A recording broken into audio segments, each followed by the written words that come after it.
inviting me, and thanks also for the last minute change in the schedule.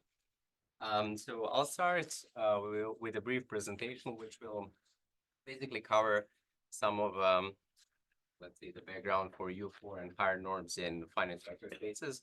So Ben already gave a very nice exposition of the higher order Fourier analysis, so this will be very brief. So yeah, so in FP to the n, we actually have very nice abstractions compared to the cyclic group. And here, the world is very nice, so we only need to understand the extremal solutions to the uniformity norms being one for functions that are defined for some vector space, but go to the unit disk. And it turns out that these are sufficient. So these are, well, naively, we would expect them to be phases of polynomials, but it turns out that this is a slightly richer class of functions. These are something called phases of non-classical polynomials. This is their definition, but there are also more intuitive ways to define it. But anyway, so I'll now talk just about U4 and higher. There are interesting things in U3. Of course, there is, first of all, the result of Green and Tao from 2005 roughly, which solved the U3 norm, which was already quantitative in vector spaces of odd characteristic, and Samorodinsky did it for F2. Then we have Sanders' bounds, which are already quasi-polynomial for U3, and of course there is this breakthrough of Gowers, Green, Tao, and Matters for U3 as well. But anyway, so let's make a comment that if P is at least K, we only need polynomials, so no more these non-classical polynomials. And this is the so-called high characteristic case. We'll come to a point in the talk where this makes an appearance. And if P is less than K, so the characteristic is small, we're in the so-called low characteristic case, and then we essentially need non-classical polynomials. So there is a slight issue where P is K minus 1, but that's not very important at present. So the first theorem that I would like to mention is the remarkable result of Berglos and Tao and Ziegler, who proved the first general inverse theorem for uniformity norms in finite vector spaces. And here we have the assumption that P is at least K, meaning the high characteristic case. So that means that we need just the usual phases of polynomials here as the abstractions in the inverse theorem. So as we've heard already, this is actually two works, one by Berglos, Tao, and Ziegler, which is ergodic theory, and then there is another paper by Tao and Ziegler who deduced this result from there. And 2 years later, roughly, Tao and Ziegler, they extended this theorem to the full case, so they covered the low characteristic case as well. So yeah, whenever your norm is at least C, then you need you can find a non-classical polynomial of degree at most K-1 as expected, such that you have significant correlation there. Okay. Okay, so all these works that appear here are non-quantitative, and there's also an important line of work by Szeged and his collaborators based on nil spaces theory, and in particular, they also proved the full theorem like Tao and Ziegler. So it was Candela, Gonzalez, Sanchez, and Szegedy based on nil spaces, but that's also decidedly infinitary. So there are no quantitative bounds there either. Anyway, so let's now move on to some quantitative results. So in the high characteristic, I'll discuss these results first. There's a work by Tim Gowers and myself from 2017, and we've proved a quantitative inverse theorem for U4 norm in the finite vector spaces.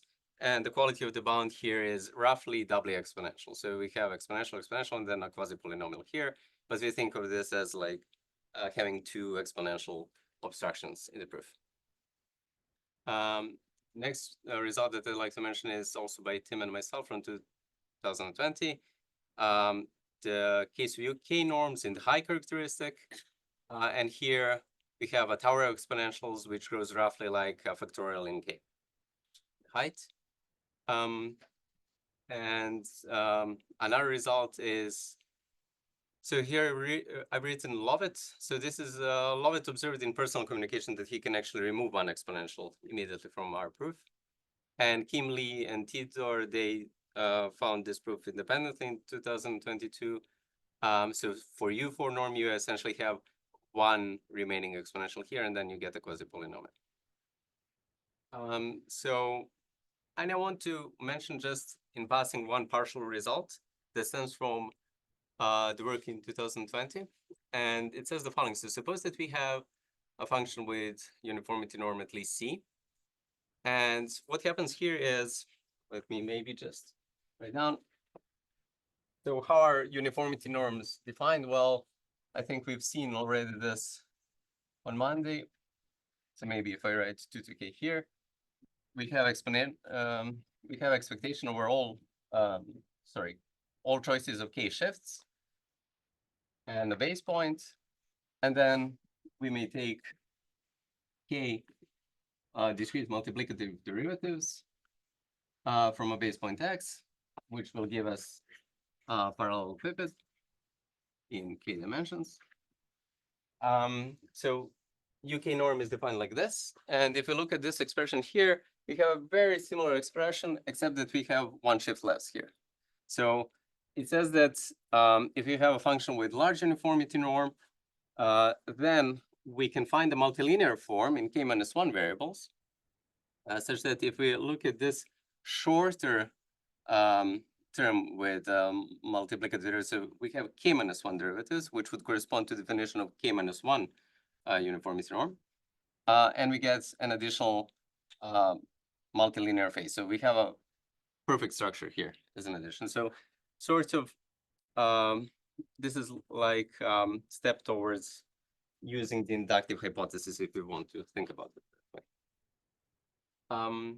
Okay, so why is this result interesting? Well, because so far I've talked about high characteristic only, and this makes no use of the characteristic here. So it allows to prove low characteristic results as well, but our knowledge in the low characteristic is still limited. So there is a first of all result by Tidor in 2022, who proved a quantitative U4 theorem for F2 and F3. And I proved a couple of years ago U5 and U6 in F2 to the end. So yeah, essentially this proof almost gives you all norms. There is some anomaly with multilinear forms that are almost symmetric but not symmetric. But anyway, that's life. Anyway, so and the main result for today is something that I've just finished. It's not on archive yet, and it says the following. So suppose that our U4 norm is at least C, and then okay, there is instruction that you expect non-classical polynomial of degree at most 3, such that you get a correlation with its phase, which is a quasi-polynomial plot. Okay. So now I would like actually to remove the presentation. Bear with me.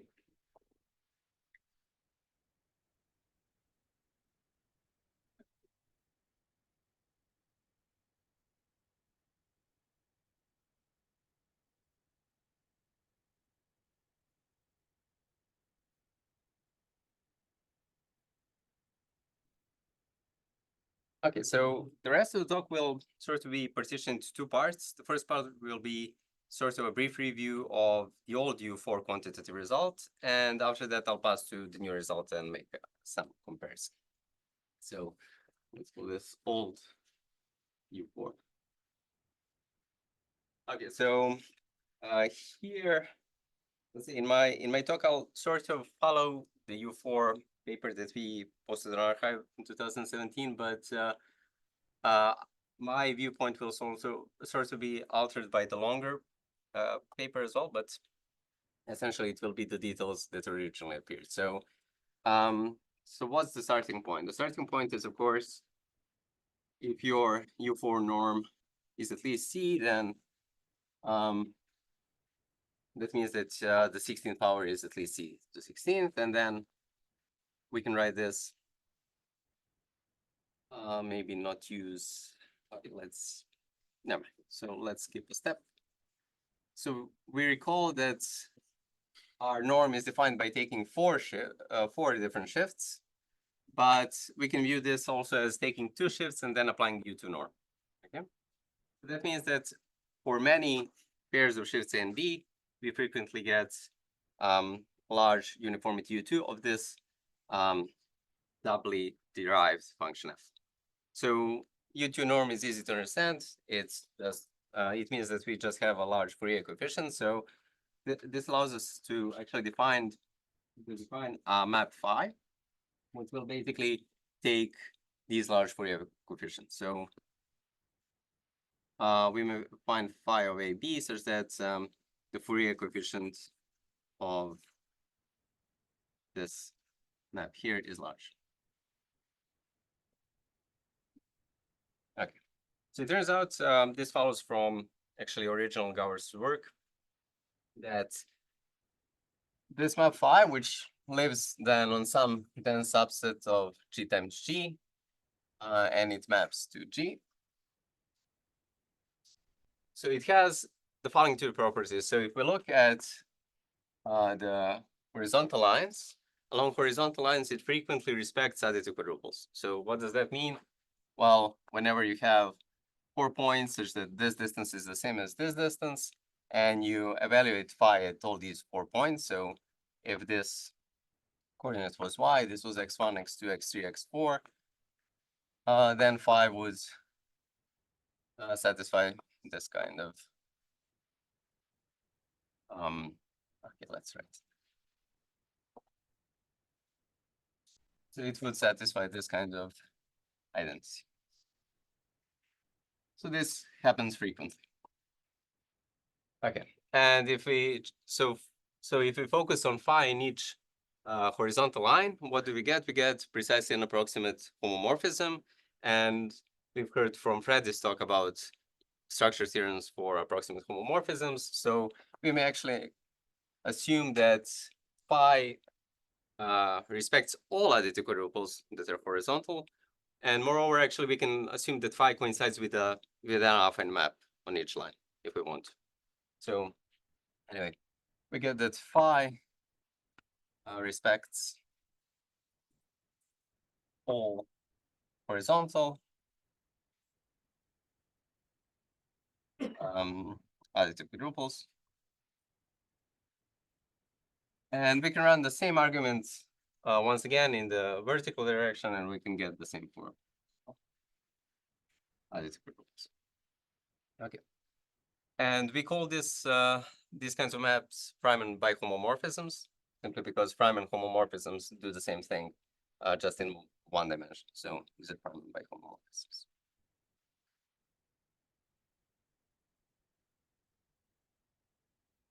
Okay. So this is the starting point, and this is in contrast with the starting point of Greentown and Ziegler. But I'll which let's say just for a moment looks at single derivative here and looks at the obstructions that you get for each A here, and then deduces information, similar kind of information like here, but for the obstructions there. But I'll come back to this point in 20 minutes or so. Anyway, so what was our approach? Well, basically, the main result was, let's see, here, if phi from A, which is C dense subset of G times G, is a Freiman by homomorphism, then there exists capital Phi, which is the perfect kind of structure that you would hope for. So you get the full domain G times G, and you respect every additive quadruple in both directions, which is just bi-affine map, such that phi of xy equals capital Phi of xy for many points. So here we would get essentially double exponential, but let's just write it like this. Okay. So this is sort of the viewpoint. And how does the proof go? Well, okay, so we expect a perfect bi-affine structure, or let's simplify things and expect bilinear map. So let's say we want to generate nice structure, and let's say the most basic way to generate structure in additive combinatorics is Bogolyubov argument. So we try to do a kind of bilinear Bogolyubov argument here, and that would actually mean that if we start with a function which is defined on some possibly weird set, we may try to convolve in a single direction, and then hope that we will improve our structure. So we will use directional convolutions here, which essentially means that if you have, for example, 2 points on the same vertical line, we would hope to use these 2 values to define a new function, let's call it psi temporally, by the formula, just the difference of phi values of these 2 points. So we try to do a trick like this. But unfortunately, of course, we cannot expect that this will always be well defined and whatnot. But fortunately,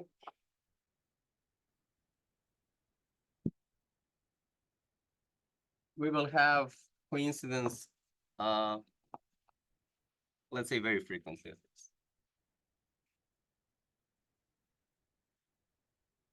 So this kind of approach leads to the following. So we are trying to use vertical pairs to define a new point. So for each point, we get roughly G, the size of G different pairs that can give us this point. And this leads to a notion of arrangement. So if we try to do this 2 times, so once do it vertically and then do it horizontally.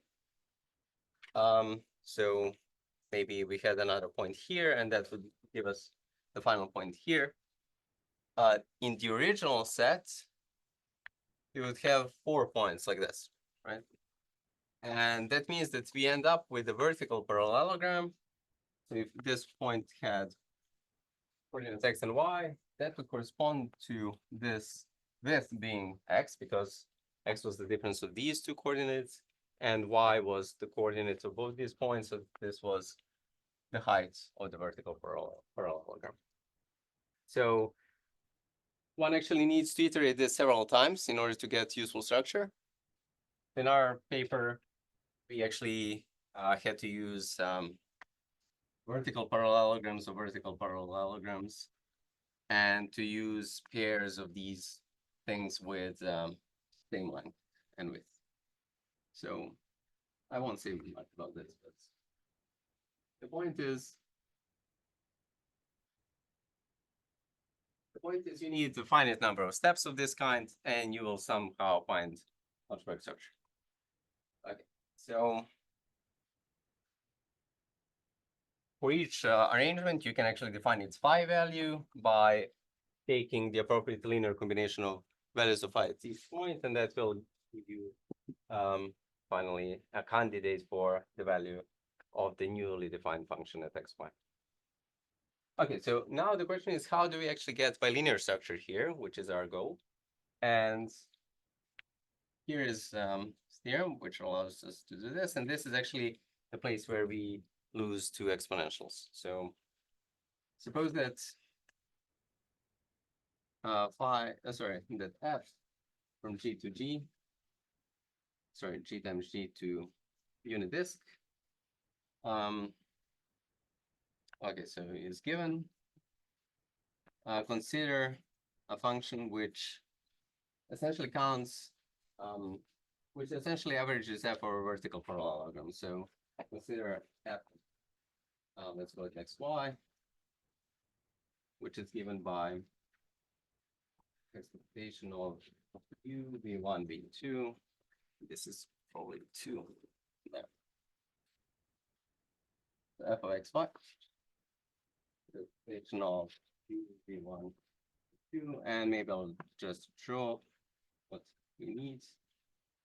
So here we have sorry, uv1,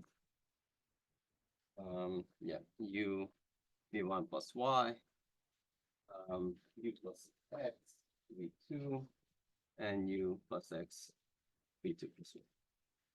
And you evaluate f at all these points and conjugate these two. Yeah. And then the claim is there exists by affine map beta from G times G to a subspace, sorry, a space of small dimension R. And here R is actually making this double exponential loss. So it's exponential of exponential of, so let epsilon be given. This is the approximation parameter, log epsilon. There's that. F minus, so let's here just write the composition of C with beta. This is most epsilon. So this notation really means that you project, you take average of F over all layers of beta and approximate that by that. Right? Can you just repeat what you said last? So here you take the average of F over every layer of beta. So for value lambda, you take average, and that will be C of lambda here. So anyway, okay, and then there is a combinatorial argument, an algebraic dependent random choice, which makes sure that your phi respects almost all. So phi can be made to respect almost all arrangements of certain kind, these pairs of vertical parallelograms or vertical parallelograms. And then with a bunch of inequalities using this theorem, we can conclude that actually phi can be turned into a function, which is, let's call it psi. Psi is Riemann by homomorphism on 99% of bilinear variety.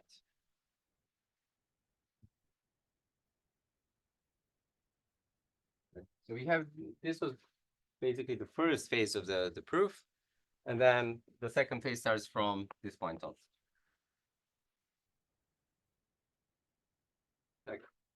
And it has a different kind of approach. So here, once we're on a bilinear variety, we actually hope to extend this map in the most natural way. So if we were, for example, in 99% of a vector space, this would be trivial. But unfortunately, in bilinear varieties, things are not so nice. Basically, it boils down to the thing that in some sense, vector spaces are quasi-random to the perfect extent. And bilinear varieties need not to be. So we actually need something called, I mean, in 2 dimensions, it's not very exciting, but something that I like to think about as algebraic regularity method.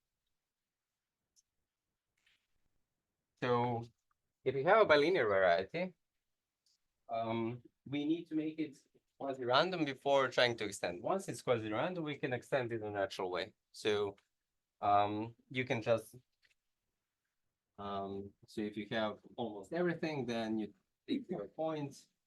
Frequently, you'll get 3 points in an additive quadruple that are already in your domain, and then you know that you're forced to give this point a unique value. So there is a way to extend it to the full variety, and then you need to extend it from one variety to, you need to remove the components of beta 1 at a time.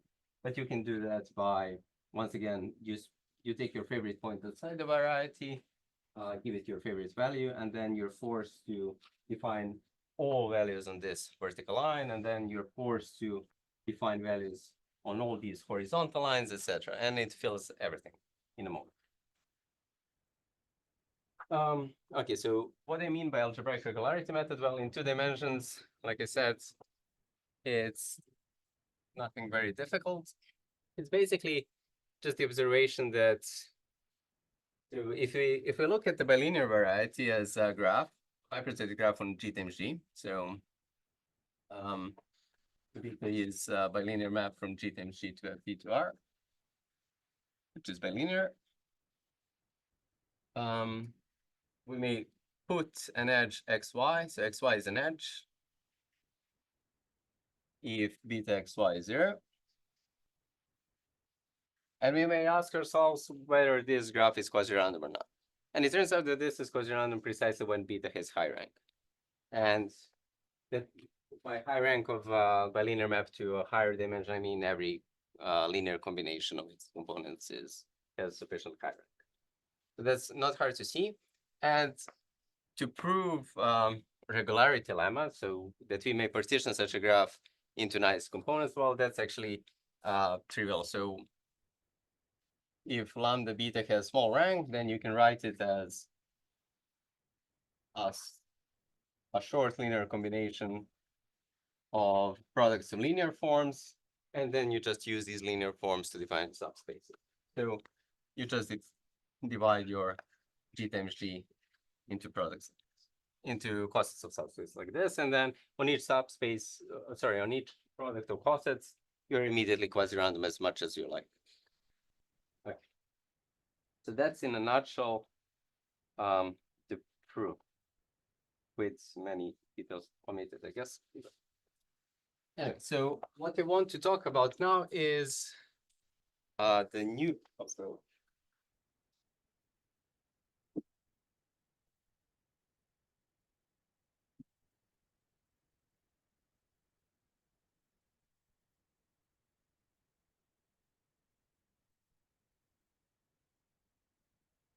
Okay, so like I've remarked at some point, this whole proof started with these double derivatives, and Green-Thal-Ziegler approach is to use a single derivative. So that means that U3 norm of the single derivative applied to F is frequently large, so F correlates with okay, so there is this so for U3 you get once again phases of quadratic polynomials, but that's not even very important, but never mind. So here we have a quadratic polynomial such that this correlation is frequently large. Okay. With the derivative in there. Yeah, sure. Thanks. Yeah, sorry. Okay. And so MATLAB showed us this on Monday. You can use this information to derive information about how linear combinations of these guys for additive quadruples in the coordinates compare. So it's also following from Gauss's work. But we may take a slightly different perspective. So here, QA is quadratic form, okay? And it comes from a symmetric bilinear form. We can assume that, but we may also view it in the following way. So it's a linear map from G to G, and we take a dot product with X. Okay? So if we take this viewpoint, the condition that we get from this is the following: for some polynomial in C of additive, so maybe G cubed here, additive quadruples A1, A2, A3, A4. The rank of phi A1 minus phi A2 plus phi A3 minus phi A4 is the most R, where R is something which is comparable to logarithms. Yeah. And So in the new proof, my starting point is this. And surprisingly, the endpoint is, well, it's probably erased somewhere, but the old endpoint. Okay. Okay, so what I want to make one remark before proceeding. So this kind of approach, okay, obviously, this was done by Greenton Ziegler in integers, but it appears as an explicit remark in a work of Karsden and Ziegler, who proposed a similar kind of question here to understand systems of linear maps with this property. And so their question is actually slightly different. They say, so suppose that this holds for all additive quadruples, and then concludes that there exists, okay, so maybe add conjectural Karsden and Ziegler.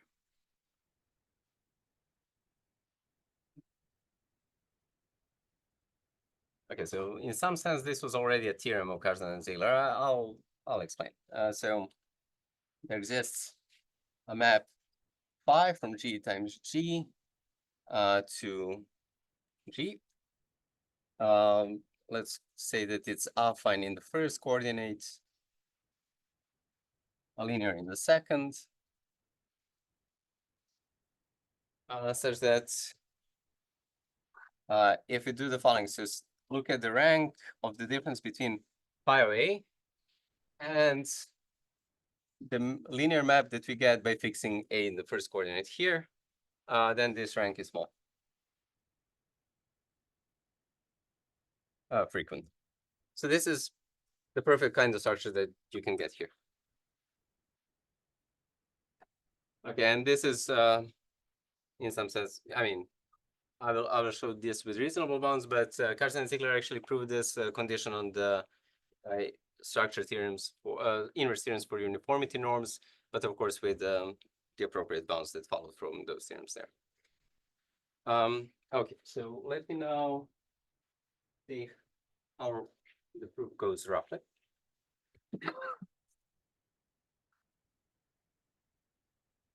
So I guess the main problem with this kind of question here stems from how does the set of all linear maps of bounded rank look like? So I'm not sure if this is the right intuition, but I think about this as a high dimensional sphere because the rank measures the distance between two maps in this setting. And it has this annoying property that it has huge additive constant. So, and the additive constant actually grows with the dimension of the vector space you're in, which is quite unpleasant in this set. So in some sense, although this question looks very nice, it's very hard to work with these kinds of walls. Okay, so huge additive constant. sorry? What do you mean by huge additive constant? Well, if you try to add set of all linear maps of rank at most R plus set of all maps of rank at most R, it's basically all maps of rank at most 2R. And that's sort of quadratic or something.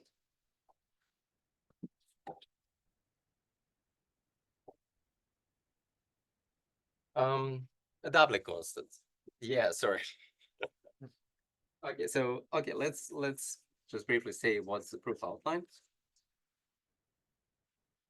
Okay, so first step is, well, I guess natural.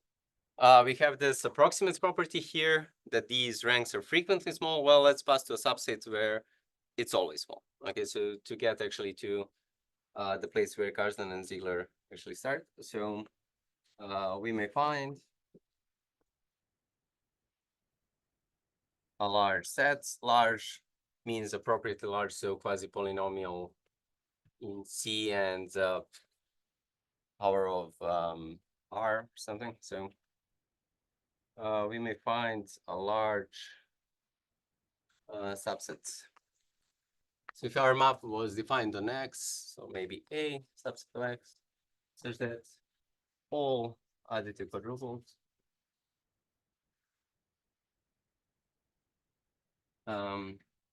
A1 up to A4 satisfy phi of A1 minus 5a2 plus 5a3 and 5a4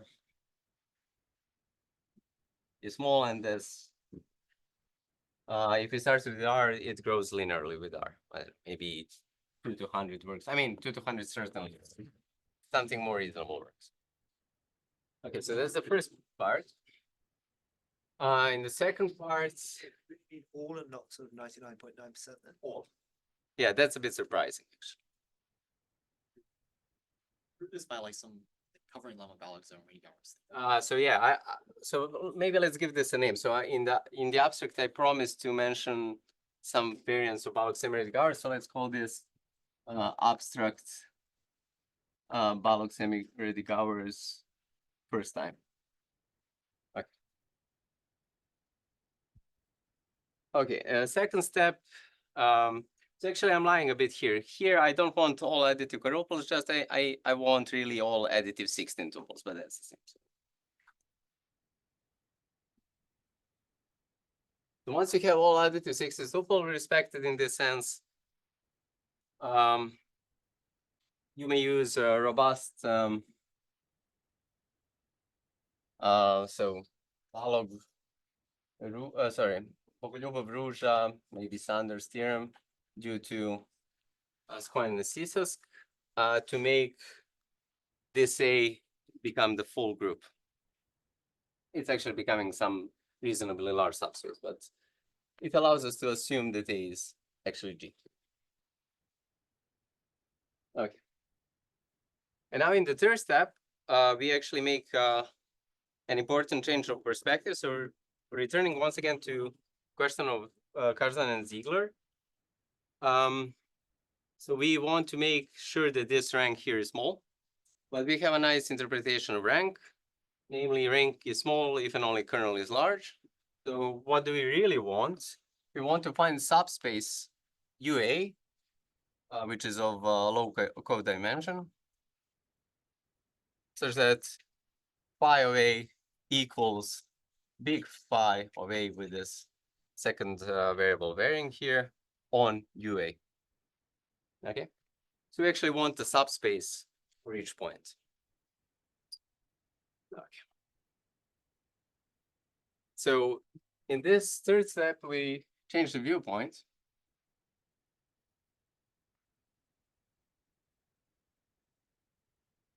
And we move from linear maps to partially defined linear maps.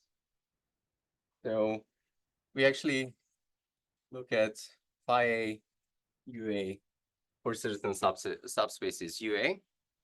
And because we've changed the viewpoint, we also want to change the viewpoint of what it means to be respected additive quadruple. So previously, an additive quadruple was respected if this kind of condition held. But now we want another condition, and that's the following. So now I have, if I have an additive quadruple, I get 4 points and 4 functions associated with them, but each of them is defined on their own subspace. So this linear combination is only defined on the intersection of all these subspaces.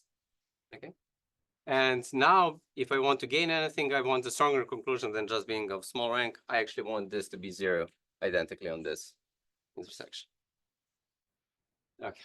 And in the third step, where we change the viewpoint, we can actually find these subspaces so that this happens 1 minus epsilon proportion of the time. But crucially, I define a subspace for each point A. And because A was ranging over the whole group G, these pairs are defined for the whole group still. It's just that the respectedness condition holds for 1 minus epsilon proportion of the quadruples. And once again, I'm slightly cheating here. I don't want only additive quadruples. I want 6 tuples and 8 tuples, but never mind.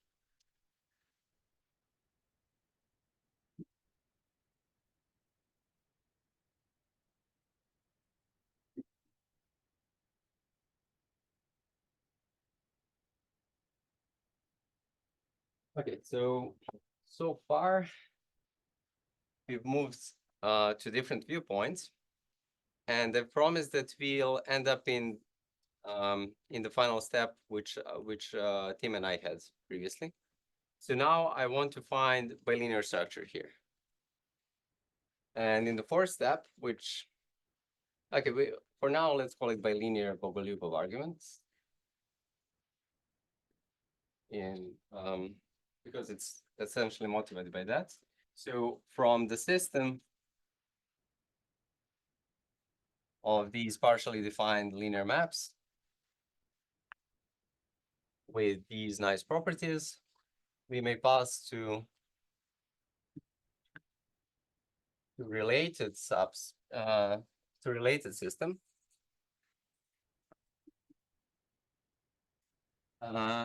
Let's call it psi A and VA temporally. Now on some subset B about which we don't know anything currently, with a bilinear map beta from G times G to FP to R or reasonable R, such that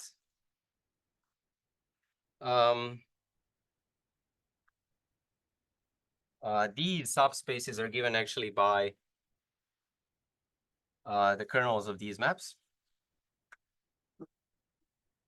and a positive proportion of additive quadruples is respected by this system. So currently I'm not claiming that all additive quadruples are respected, just that the positive proportion is respected, but the gain is this. So that means that we actually have a bilinear variety somewhere on a positive proportion of columns. Okay. And this might sound strange for a moment because a moment ago we had all additive quadruples respected, but the notion of respected has changed, right? Phi A be a different function than phi A, right? Yeah, so that's a good question. It's a closely related function, so it comes from so okay, so if we're trying to convolve here functions like we did before, so you might look at these two functions, but this is only defined on a small patch. So this is only defined on u x plus a intersect ux. So we need to add more. So basically, it comes from a couple of patches like this. So that's why I said it's only related. It's not just passing to a subset. Okay.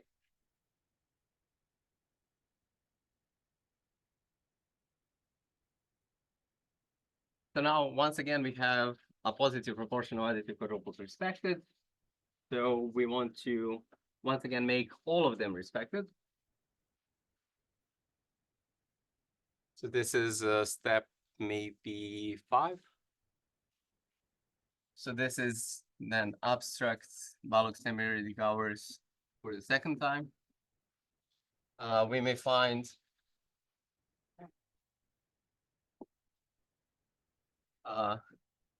subset. So I can't remember what the name was. Maybe it was B there. Let's call it B prime. Where so maybe misuse the notation of keep phi and u once again. So where all additive quadruples in the system. So it's phi UA where A that is to be prime are respected. And we are now almost in our old position. We just now need to interpret what this really means. So what's happening so far? We have a bilinear variety, and we have a positive proportion of cons, which are the subspaces of definition of i's. And we know that all additive quadruples in this system are respected. So if I take an additive quadruple here, so maybe x1, x2, x3, x4, and if I take arbitrary y, which is in the intersection of all these subspaces, what do we know? Well, our condition that this is respected means that y1 minus okay, so here x is never mind. x1, x2. Okay, so by the way I draw this, it should be this way. So this is 0 on the intersection of all these subspaces by the new notion of respectedness. So that means that this is necessarily 0 at y. Okay. So what does this mean? Well, it means that this new map, if we combine all these phi a's together in a single map defined on this domain, then phi respects all horizontal additive quadruples. And because phi a is linear for each subspace, that means that phi actually respects all vertical additive quadruples as well. So what did we get? Well, this is a Riemann bihomomorphism on the intersection of b prime times g with this bilinear variety. So this resembles very closely the last step of the old proof, but the issue is, if you recall, we needed 1 minus O1 of the whole variety. So in the sixth step, we use robust, once again, the robust Bogolyubov-Ruzha-Sanders theorem due to spondylolisthesis again. And that allows us to extend this map to the full variety. And then we repeat the old steps for extension. Okay. So here I want to see just one more thing before maybe just explaining step 1 in some detail. Or maybe I'll see how. Okay, so I said something about algebraic regularity method for in the bilinear setting. And I only mentioned it here previously. So when you need to extend from 1 minus O1 of a bilinear variety, you need to assume this quasi-randomness of bilinear domain. But it turns out that we need algebraic regularity here already.